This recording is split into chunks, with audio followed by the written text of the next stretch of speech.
mən artıq səhnələrimə hazıram. Bugünkü geyimim Ice Boutique-dəndir. Mən əslində bir çox geyimim oradandır. Çox zaman özüm alıram. Bir də mənim qara bir geyimim var. Şəklini paylaşacağım. İndi burada üstündən görəcəksiniz. Hamınız soruşurdunuz, bax o da oradandır. Ümumiyyətlə Ice Boutique-də olan geyimlərin bir çoxusu elə tam mənim ölçümə, mənim razmerimədir. Və onu da deyim ki, bu geyim qızlar bir neçə formada olur. Yəni bu şal kimi gördüyünüzü bir neçə də formada eləyə bilirsiniz. Hətta başınızdan da keçirdə bilərsiniz, boğazdan da, qoldan da, çox maraqlı başqa fərqlərdə geyinə bilərsiniz. Mən bugün belə geyinməyi seçdim. Təşəkkür edirəm.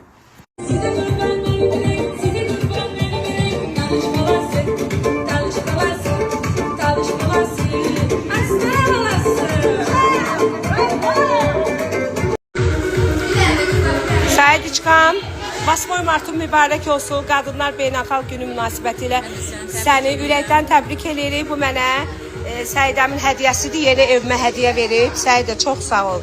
Payın çox olsun. Bu ise mənim Səidəyə verdiyim hədiyyədir. Görürsünüz, yeni evimə verib Səidə bunu. Təşəkkür edirəm Səidə. Var olasan. Sağ ol, çox sağ ol. İnşallah yeni evimdə qonaq eləyəcəm səni. Hazırlaş. İnşallah bütün xanımları Qadınlar Günü münasibətilə təbrik edirik. 100 yaşı. Bütün analarımızı, qadınlarımızı, xanımlarımızı, əziyyətkeş, zəhmətkeş xanımlarımızı ürəkdən təbrik edirəm. Qadınlar Gününüz mübarək. Həmişə gözəl olun, sevilin, seçilin. Birinci yerdə olun həmişə. Sağ olun. Axı bayramlı güneyimiz danışaq biz, mehriban düşən yaşamaq üçün qovuşaq biz.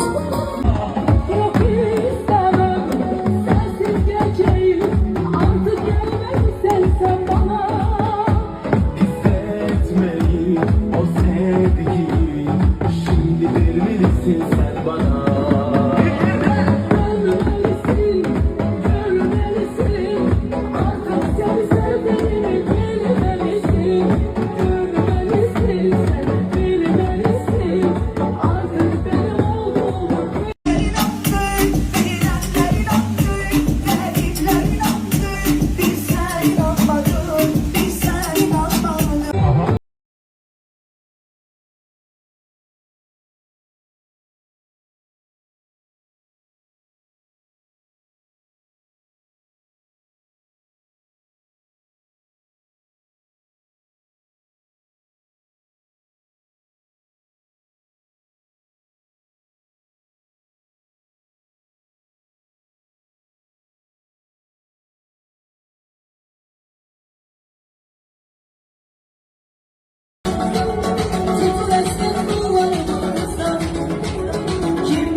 Uykudan gece olmadan Görmeye gelin, güzel görmeye gelin.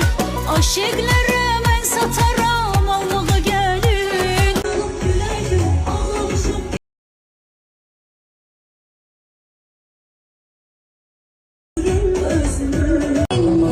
canım neyneyim, gözüm neyneyim, neyneyim, ben neyneyim, neyneyim.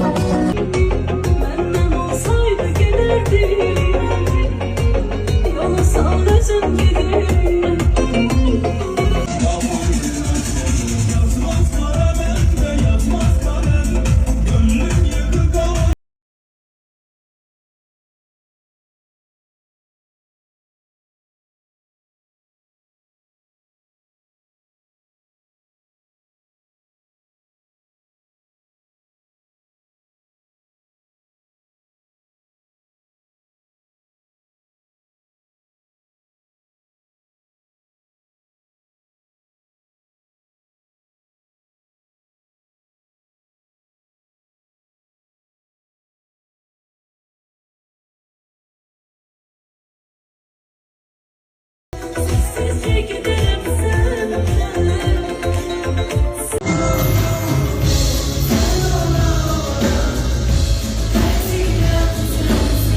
Varsa söyle, varsa söyle. Soksa da girme bu işare. Ona doyamıyorum yaz bir geceden sabah. Cimriler, simici erkekler. Bitti. İtenler tapılın. Bitti 8 Mart. 9 Mart'dayıq artıq. Valla inanırsınız ki biz size böyük dərd oldu ya bu 8 Mart Qadınlar Günü. Ne olub? Bu hansı ki əziyyətlə pul qazanlar, parası azalanlar, bir şey olsa bile karşısına aldı verdi, sinif yoldaşına, tələbə yoldaşına, eşinə, dostuna en azından kuru sözlə də təbrik elədi. Bu cimrilər var Milyonlar bankada yatırırlar. Sonra da milyonlar çıxınca sən canı çıxır. Ne olub?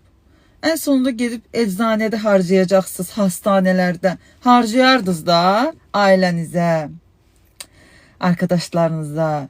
Canınız mı çıxırdı? İtdiniz, batdınız. Bilirəm, izləyirəm Instagramdan, TikTokdan. Dərdli yazan erkekler var idi. İldə bir dəfə olur da Qadınlar Günü. Nə ofluyursunuz, nə ahlayırsınız. Canınız çıxır.